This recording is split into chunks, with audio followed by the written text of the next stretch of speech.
Hey, y'all, welcome back to Right at the Wire. Well, let's go out west for this segment. We are going to take a look at Saturday's late pick five at Santa Anita. That includes a couple of stakes races, the Daytona and the Triple Bend. So let's take a look and see what it brings. First leg of the pick five is the fifth at Santa Anita. It's a claimer for $12,500 for 4-year-olds and up, fillies and mares. It's run on the dirt at 5.5 furlongs. Number one is Big Bell. It's trained by Jeff Mess. You got a hot jockey in Ramon Vasquez aboard, so that's a positive sign. And he returns following the last race where they teamed up. It's an even better sign. A little bit of a concern here. You see the last three races. This one got a career high for it's at 65 for Steve Knapp, and then the next two races has been regressing a couple of times in roughly the same class. So that's a little bit of a concern to me. This is second off the claim for Jeff Metz. It's a fairly decent angle. He's 14%, but however, he's 0 for 5 at Santa Anita. Jeff Metz tends to train at Sunland, Los Al, places like that, kind of the smaller Western tracks. So the Santa Anita might be a little bit of a step up for his talent that he has to work with. So in this case, I mean, this one, there are some positives. This one seems to be pretty competitive, but I'm wondering if that downward trend continues, then this one would be SOL in this case. So if you're thinking about this one, I would be advising. Tropicana Girl has been running in the quarter horse ranks for 3 out of the last 4. Prior to that was a nickel claimer at Golden Gate on the synthetic. And on dirt, at Del Mar was running at the 20,000 level and had a couple of decent starts. But you see they've and got the career high in the 3 back in March at Santa Anita at the 10,000 level. The thing I like about this one, it has a lot of italics. So you see this one's been keeping really good company and lots of key races. So you'd have to believe that she's got some decent class coming into this race. So I don't think the hike to 12.5 is going to be a big deal at all. And this one's kind of interesting, and I would consider using. Wrong Turn Cupid has been in the quarter horse ranks for a while, and hasn't seen a turn since Los Al in December of last year. Those numbers look okay, but it's a bit of a bother that it's been this one's gone to the bench, and prior to that was in quarter horse races. The tab looks a little light. There's only 3 works on it, and they're all this month. So this one basically didn't do anything in March or April. So I have a feeling this one might be a little short. And even so, I'm not expecting an effort that would be terribly competitive with these. Vegan is trained by Milton Pineda, and he is 3 for 9 first off the claim at Santa Anita. So he's got some nice numbers. He knows how to pick them. This one's been pretty competitive at 12.5. You see 2 back prior to the quarter horse effort. Was very competitive in the race, and so I would say that this one looks to be in decent form. So I don't see any reason not to include or to use. Looks of these, this one has the better form of a lot of them. So I think this one would be a logical use. Ion Life really doesn't look very good enough to me and hasn't been seen since last August. It's not a great angle for Rafael De Leon, and I don't really like the tab. There's a big gap between April 30th and May 18th. That's never a good sign. So that coupled with what I consider to be sort of shoddy class level performance here, I wouldn't use. Drizella seems to be heading in the right direction. Came out at 4, and in the second race with a turn, came close to her career high buyer that she set at 3 at the 16,000 level. So I would consider that to be a good sign, and that this one's moving forward. So I think another step forward is very possible. And so I would consider to use this one. Lunatic probably has the most consistent form of all of these. You got Juan Hernandez, another hot jockey, Peter Miller, great claiming trainer, and this one's dropping from the 20,000 ranks where it just got a victory. You look at the back class here that seems to have a bit of a speed edge. That last race was only a 63, but it was coming off the layoff, so the second off should be an improved effort, I would guess. And I would think this one would be a logical win candidate within this group. Talkative Gal is another one that's been doing a lot of quarter horse racing lately. Prior to that, form, you see a lot of claiming races, but in higher classes than today, 25, 20, 16. So has been keeping some decent company as of as early as January. So took a little break and had a couple quarter races, and then came back to a turn. I don't that effort was okay. I mean, I'm not. I don't really know about I haven't encountered the angle from quarter horse to sprints before, or even what that angle might be. But it does look like that maybe there was a little adjustment they had to make with this race. So I'll believe that with one under the belt, that this one might be a pretty good performer here. And it's first off the claim, and that's a pretty good angle for Steve Knapp. So I'd consider this one as well.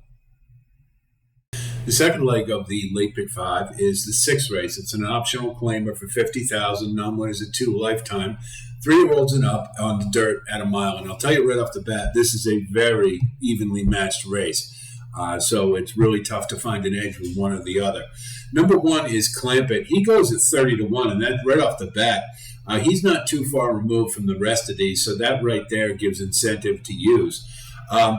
He's coming off a 50,000 claiming effort that was a little subpar, and if you couple that with he had been on the bench. He was coming off the bench and now is back on the bench. Maybe there was a little tweaking that needed to be done by Mark Glatt.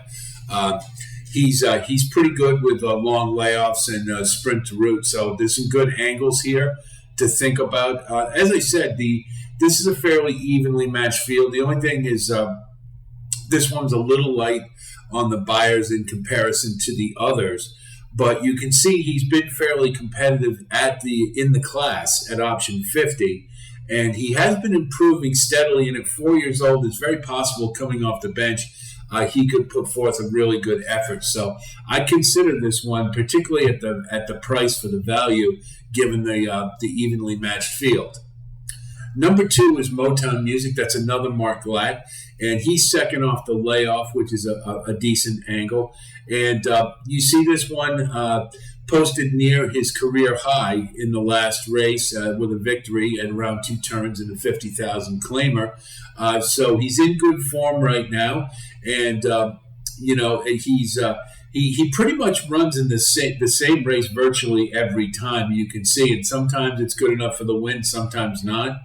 But there is some good consistency here, so I think maybe you want to use this one just for that. Showtime is trained by Dick Mandela, and he's a really hot barn right now. This one did one thing nice, is debuted at 3 with a career pairing the career high buyer, which you always like to see. The disappointment, of course, is that this one gave up the lead and faded to 3rd. Same thing happened in the next race, where he was chalk. And he was starting to make a move at the top of the stretch, and he looked like he was going to get to It's My House, and then he just kind of dropped right back. So he's displayed the same pattern twice. He got a little bit of a buyer improvement. Perhaps he can move forward again, but really more than anything else, what I didn't like to see was the lack of competitiveness and the lack of fight in the stretch, and I thought that was more of a concern. Still, I mean, again, it's a hot barn, and that there are some positives here, but that lack of fight really kind of bothers me. It reminded me of Arabian Lion, just giving it up in the stretch. Phineas came out of that same race that Katona and Showtime did, and his probably was the most disappointing run of all of them. He was extremely ranked on the backstretch. And it looked, when he started to make a move to try to get into the race, The horse's head was completely extended, so this one was all out. And I think being ranked early sapped a lot of energy, so he wasn't able to compete. You can see that this one is competitive in the class, and but what bothers me is he's got 6 seconds as opposed to 2 wins. So I think this one's more, because of the late running style and the speed favoring track at Santa Anita, I would pencil this one in more for underneath and not necessarily a win candidate, particularly after the last performance. And you do see this one has a tendency to be rank, and it seems to cost him quite a bit. Flying Drummer is kind of interesting. It's a Bob Baffert, and you got Juan Hernandez. They're a lethal combination, as always, of course. But this one is coming up off a 1.5-year layoff. And you can see prior to that, this one seemed to be in a bit of a holding pattern. Raced in the American Pharoah before breaking his maiden and had a couple of seconds before that. And then they did come out and won the maiden fairly impressively. But it could be any kind. I'm going to assume being in an option 50, that would be a good place to sort of find out how much this one has in the tank after the long layoff. And at 4, there could be certainly some improvement. Tab looks usual Baffert. You know, a bullet is always a good sign going into a race. So I think it's really logical that you use this horse, although a little bit of doubts, and it is a fairly big ask in this field that's fairly competitive. Coastal Kid is trained by Jeff Metz, and again, he's got Ramon Vasquez aboard, just like in the last race. And he's been, while Jeff Metz hasn't been doing well, Vasquez has been hot. So it's a jockey change. And this one, I think really the big issue is that he has been running in this class, but at Turf Paradise. And I think that likely that's a lesser track, and you can see the buyers are light compared to some of the others in this field. It seems to like to compete, but I think probably isn't a little over the head. And at 15-1, I mean, I'd rather have Clampett at 30-1 than this one at 15 in this race. So I think class is the big issue. Katona, of the horses coming out of that It's My House race, probably ran the best. Was making a fairly good move late in the stretch to get to It's My House, and you see the note willing. I think that was very indicative of how this one ran. And it was a career high buyer at 4. And so you see this one had a bit of a layoff and came back in January and ran the career high, improved on it, and had a little step back on turf. But all in all has been showing pretty good improvement. And, you know, I think this one in this class should be considered a win candidate. And again, that last race I think was really encouraging. And I've definitely used, I mean, again, I think this is a pretty tight field, but I think this one you definitely have to use. Vanzi, straight by Dan Blacker, who's another one who's pretty hot right now. And Turf to Dirt is a really good angle. You can see he's at 39%. He's 2 for 8 in routes. So it's a little misleading, but still a pretty good angle. I think it's indicative. You see this one's been running in the Graded Stakes Company and an option 80 last time. So this would be a bit of a class drop. Couple of concerns. Number one, this one's up for the $50,000 tag. After running in stakes races on turf, and now is moving to dirt. So not sure what to make of that. At 15-1, you know, I mean, this, again, if you're looking for an edge, this is one that's kind of has some interest, and, you know, maybe you give a shot with. Hasn't run on dirt in quite some time. And so I'd have to believe there's been improvement since then. And you can see, this one is running at the graded stakes level, and it has posted a couple of 90s, which would, if you can transfer that to dirt, would beat this field. So this one's kind of interesting and maybe one you want to think about. Divine Armor is the big disadvantage with this one is he's a late runner. He comes from behind, and at Santa Anita, that's a really difficult place to be. You noted we can look back at the Santa Anita Derby with Skinner, who I thought ran a really nice race, but he's just coming from behind, and on speed favoring track, it's just really difficult to overcome that. You need a lot of pace. Not sure he's going to get it here. because the early who's actually going to be taking the lead isn't clearly defined. So I think this one's at a bit of a disadvantage. The last race was a sprint, and this one ran pretty well. And again, another one that's fairly consistent in the class, but you see a lot of seconds and thirds. So I think if you're going to use this one, I would tend to use underneath as opposed to being a win candidate. The third leg of the late pick 5 is the Grade 3 Daytona Stakes. It is on the downhill turf course at 6.5 furlongs, 4-year-olds and up. And very important to note experience on this turf course because it is unique, and you have to favor runners who have had decent success at it because otherwise, coming into it new, it does take some getting used to. It's very different than other turf sprints for sure. Number 1 is Indian Peak.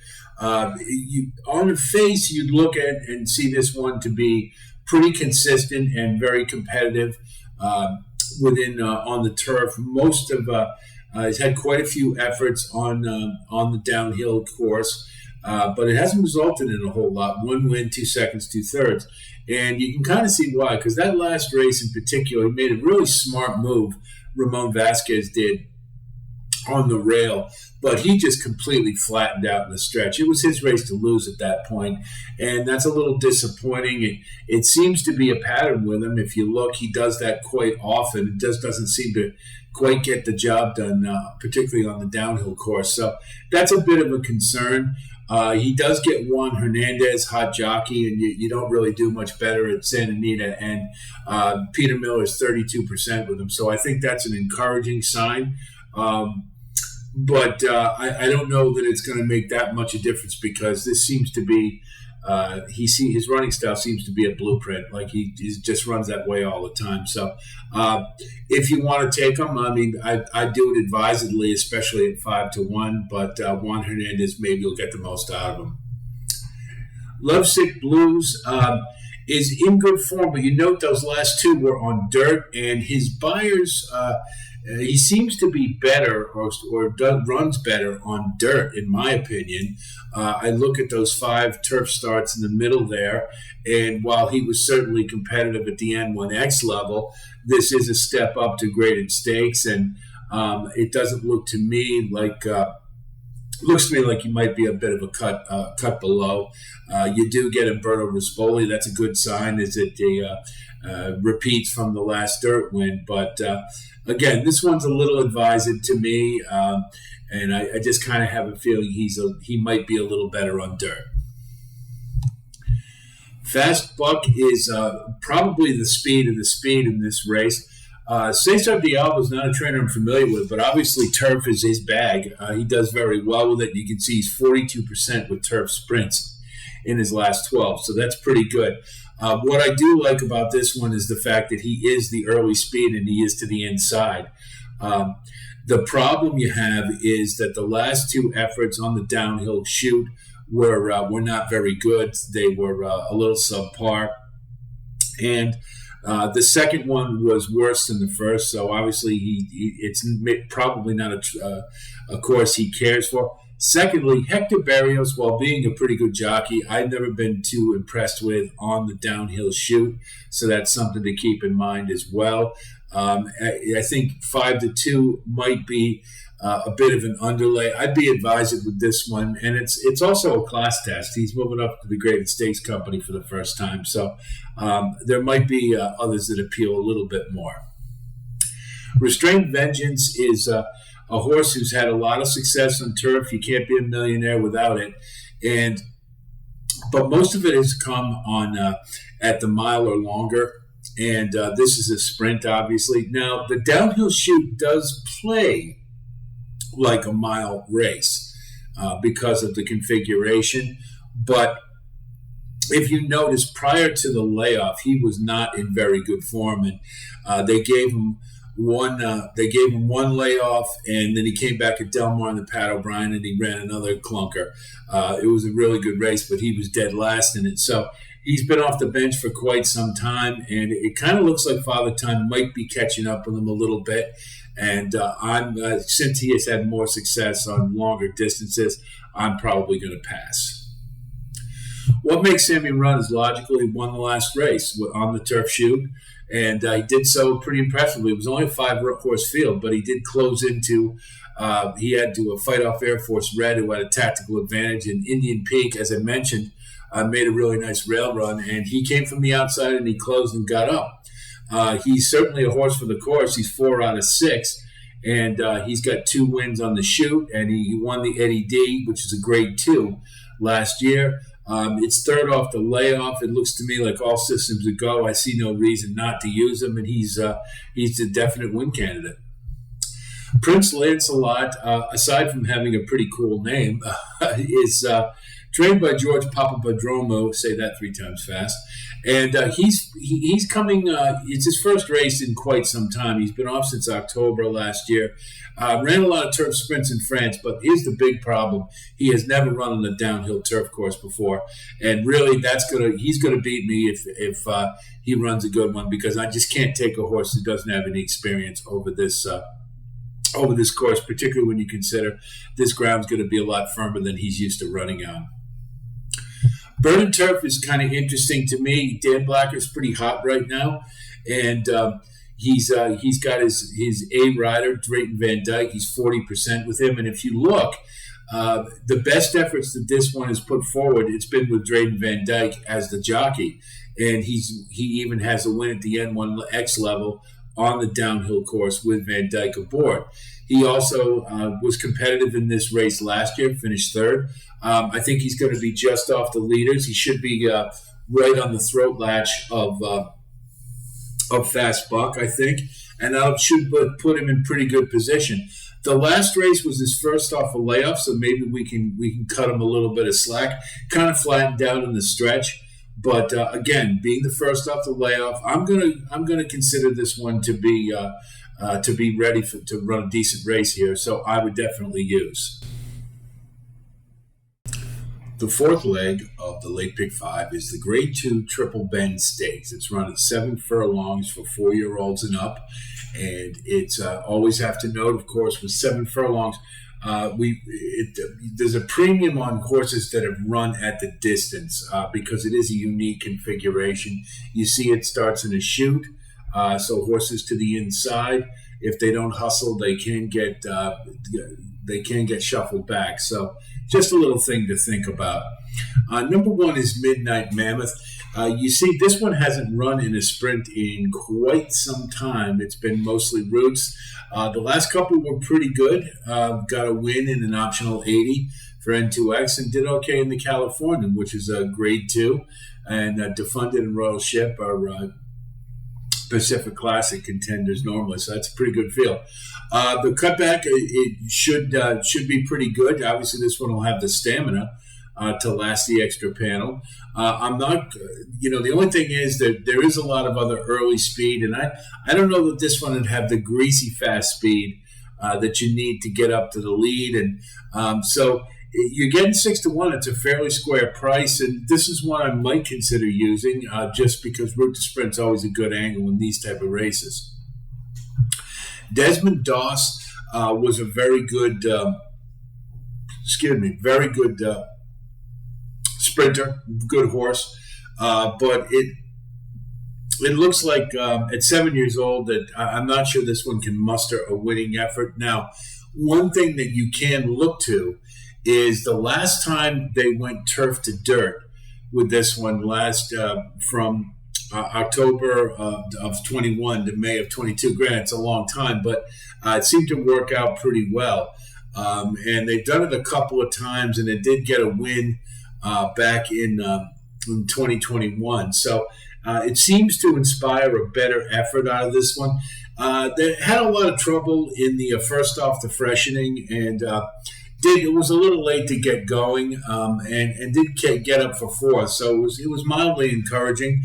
So this one's kind of interesting. I think under is probably more likely, but you can see a pattern here of an angle that brings out the best in this horse. So that's one good thing, and you do get Umberto Rispoli. So there's a couple things to like at 12-1. Positivity is one that you see prior to the efforts in Dubai. This one was a pretty good sprinter and was certainly heading in the right direction at 4.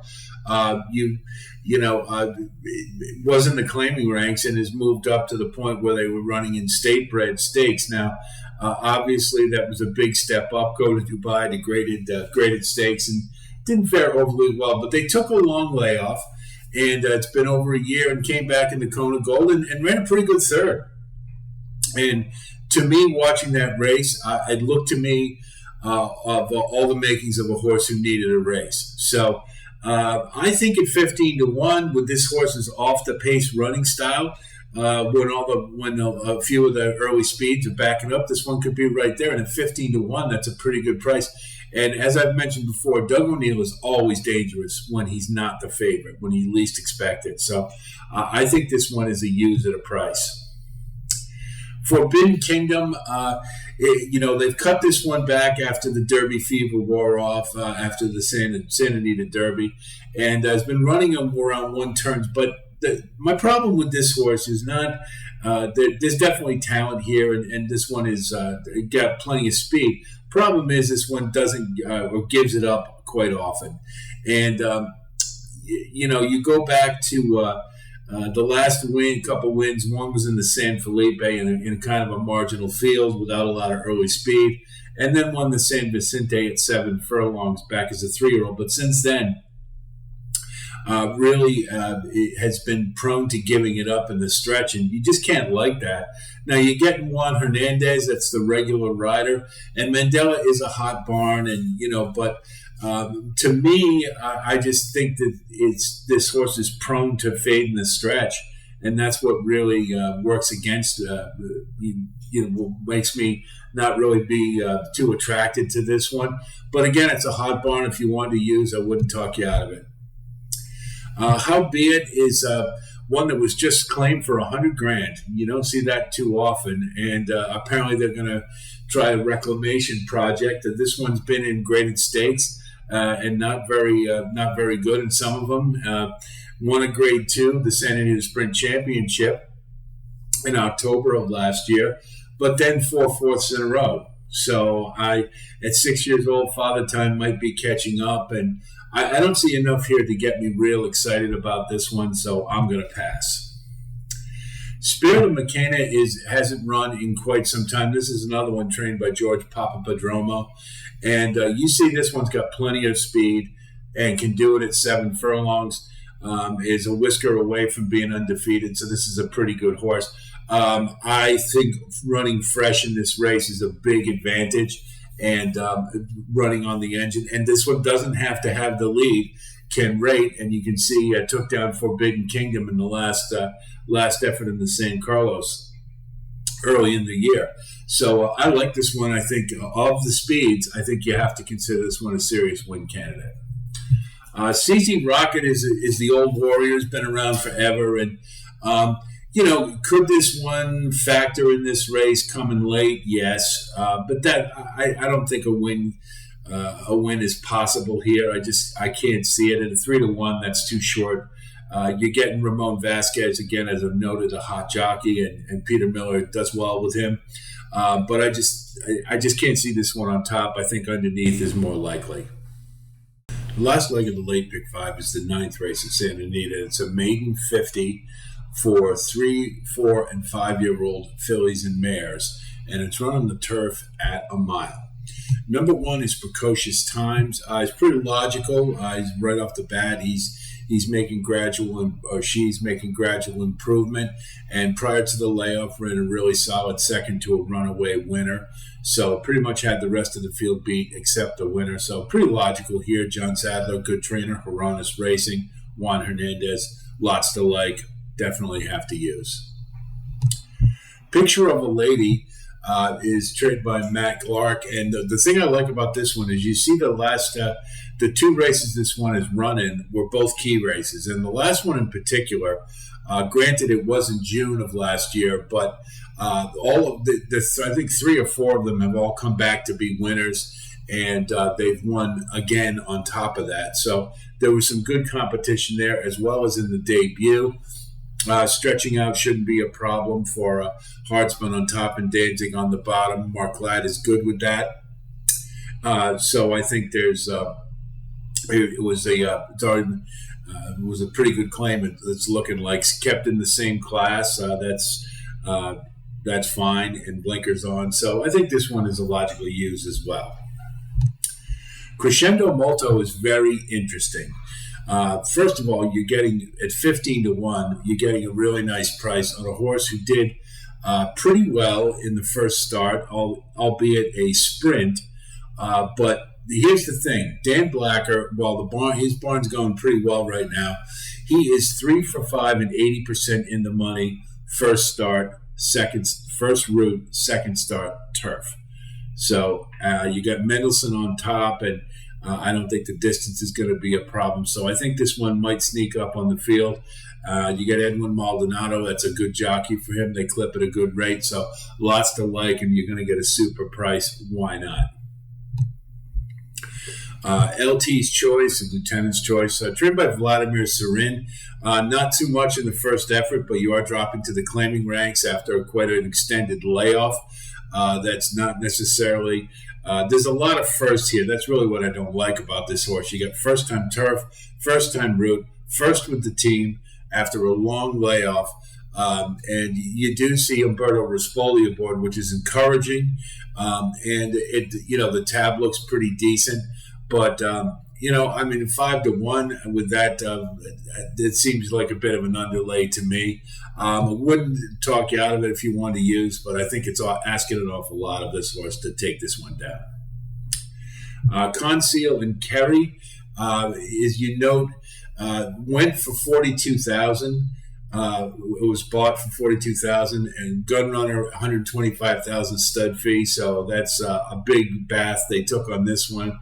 And after 4 starts, they were ready to drop this one to $20,000 and lose money again. So you haven't seen a whole lot of progress since that debut on dirt. The effort on turf really didn't help a whole lot. So I just don't see much here to get excited about. So I would not use.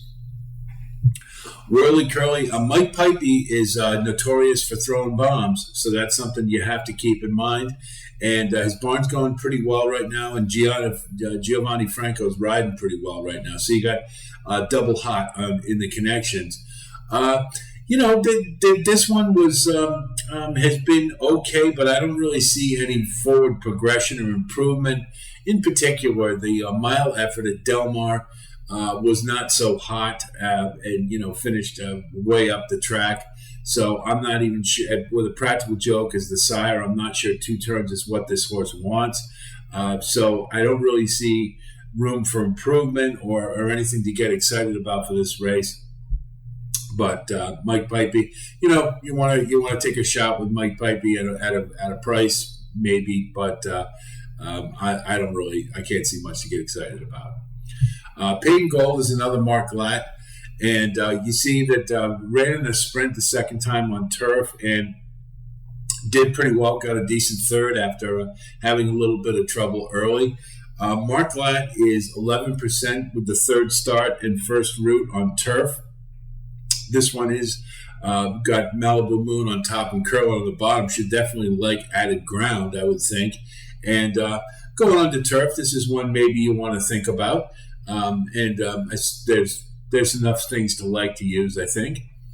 Billy Gallivan is, that first effort wasn't so great on dirt. Maybe moving to turf improves a little bit, but there's just not a lot to get excited. I think others appeal more, so I would pass on this one.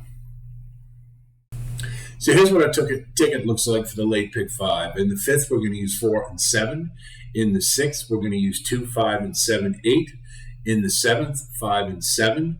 In the 8th, 3 and 6. And in the 9th, 1, 2, 3, and 7.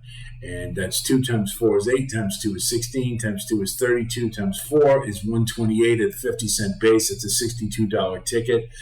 This one, I think, has the it has a tendency to be a little chalky. The likelihood it's going to be that way, particularly in the stakes races. So I don't think we want to spend a whole lot, but I think we get some decent balance here, and we've got options in the horses in the races that we have to spread a little bit. So that's a pretty interesting sequence. Haven't seen that many quarter horses going back to one turn before, so that made for a pretty interesting handicapping experience for the first race. If we get by there, then I think we've got a pretty good shot. That's really the wild card race in the bunch. The rest are fairly well balanced. So those first two races, we get by those, I think we got a pretty good shot. And I hope our analysis helps you formulating your own tickets, of course, and I'll wish you the best of luck. We'll have more with our Belmont Card Series as we progress forward through the meet up until the Belmont Stakes. And we'll also have our elements of handicapping for the Belmont when we get closer to the race, and maybe we'll tweak our process a little bit. I'm not sure about that, but it's an interesting race. It's going to be a little more pedigree intensive than perhaps the other two Triple Crown races, just because it's a mile and a half, and pedigree is just so important when you're handicapping that. So we may be doing something with that as well. Also looking for some other unique wagering opportunities, maybe try some different circuits that a lot of us haven't played before, just for fun. We'll see what we come up with for next week, so be on the lookout for that. Of course, if you do like what you see here, please like and subscribe. And we do thank you for coming by, and thanks for being part of the community, those who have joined. I love the way this is growing, and I'll be talking to you in the very near future. So until then, be well.